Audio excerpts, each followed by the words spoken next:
سارا دن گھر پر پڑے رہتے۔ پھر ایک دن انہوں نے یہ روح فرسا انکشاف کیا کہ انہیں گلے کا کینسر ہو گیا ہے اور وہ اتنا بڑھ چکا ہے کہ بچنے کی کوئی امید نہیں ہے۔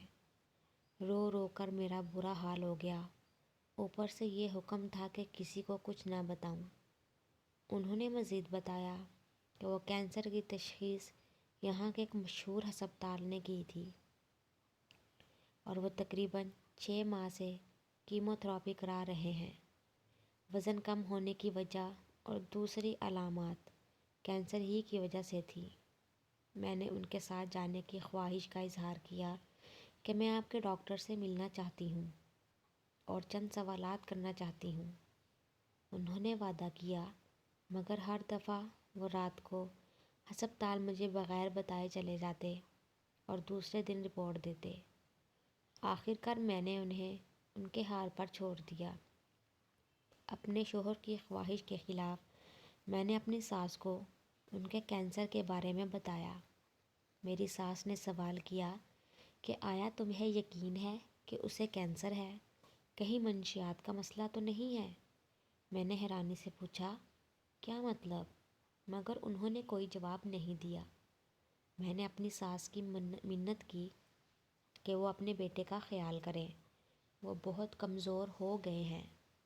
وہ ہمارے گھر آ کر انہیں کچھ کھلائیں پلائیں یا پھر چند دن کے لیے اپنے گھر لے جائیں، کیونکہ میں صبح سے شام تک اپنے بزنس کے سلسلے میں باہر رہتی ہوں اور ان کی تیمارداری نہیں کر سکتی۔ ساس نے مجھے مشورہ دیا کہ ڈیوڈ کو تنہا چھوڑ دو، وہ خود ہی ڈاکٹر کے پاس چلے جائیں گے۔ وہ ایک پڑھے لکھے اور سمجھدار انسان ہے۔ میری ساس اس اطلاع کے بعد میرے شوہر سے نہ ملنے آئی اور نہ ہی انہوں نے کوئی فون کیا۔ مجھے ان کے رویے پر سخت حیرت اور غصہ تھا کہ یہ کیسی ماں ہے جو اکلوتے بیٹے کی انتہائی سنگین بیماری کی خبر سن کر بھی اس کو دیکھنے نہیں آئی اور نہ ہی فون کیا۔ وقت پر لگا کر اڑتا رہا۔ فروری 1997 میں مجھے سخت فلو ہوا اور میں 3-4 دن تک بیمار پڑی رہی۔ میرے شوہر نے بے حد محبت سے میری تیمارداری کی۔ رات کو اٹھ کر مجھے اپنے ہاتھوں سے دوا پلاتے، بستر پر کھانا اور چائے لا کر دیتے۔ ویلنٹائن ڈے پر میرے لیے ڈھیروں پھول لے کر آئے۔ خدا خدا کر کے میری طبیعت سنبھلی اور میں آفس آ گئی۔ کچھ دن گزرے کہ ڈیوڈ کی طبیعت خراب ہو گئی۔ انہوں نے تیز بخار ہو گیا۔ پہلے دن جیسے تیسے گزر گیا۔ دوسرے دن میں نے ان کو ڈاکٹر کے پاس پہنچانا چاہا تو انہوں نے انکار کر دیا۔ بخار کسی طرح سے ٹوٹنے میں نہیں آ رہا تھا۔ چوتھے دن میں نے گھبرا کر ایمبولینس کو گھر بلوایا، مگر انہوں نے جانے سے انکار کر دیا۔ 5ویں دن انہوں نے خواہش ظاہر کی کہ وہ اپنی والدہ کے ساتھ ہسپتال جانا چاہتے ہیں۔ میں نے خدا کا شکر ادا کیا کہ وہ ہسپتال جانے پر راضی ہوئے۔ میں نے ان کی خواہش پر فوراً ہی ان کی ماں کے گھر، جو کہ میرے گھر سے تقریباً 25 میل کے فاصلے پر تھا، دوپہر میں پہنچا دیا۔ ان کی طبیعت کچھ بہتر لگ رہی تھی۔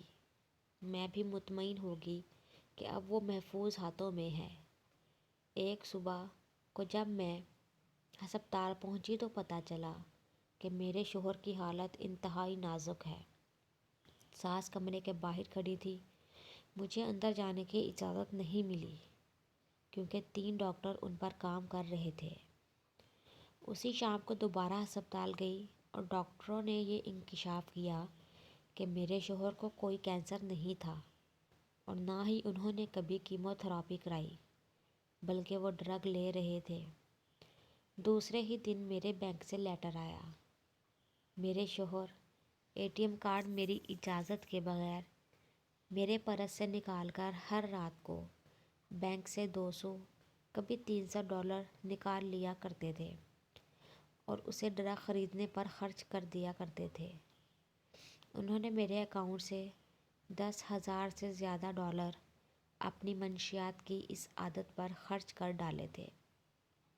میری حالت دیوانوں جیسی ہو گئی اور بے بسی سے میرا برا حال تھا۔ میں نے خود اپنا HIV ٹیسٹ کروایا۔ خدا کا شکر کہ میرا رزلٹ نیگیٹو آیا اور میرے شوہر کا بھی نیگیٹو آیا۔ چند دن ہسپتال میں رہنے کے بعد وہ بغیر میرے سوال کے جواب دیے اس جہان فانی سے کوچ کر گئے۔ دل انہیں یاد کر کے خون کے آنسو روتا ہے کہ میرے محبوب نے مجھ پر اتنا بھروسہ نہیں کیا کہ مجھے حقیقت سے آگاہ کرتے۔ شاید خود مجھ سے اور اپنے آپ سے اس قدر شرمندہ تھے کہ انہیں مرنا قبول تھا، مگر حقیقت بتانا قبول نہ تھا۔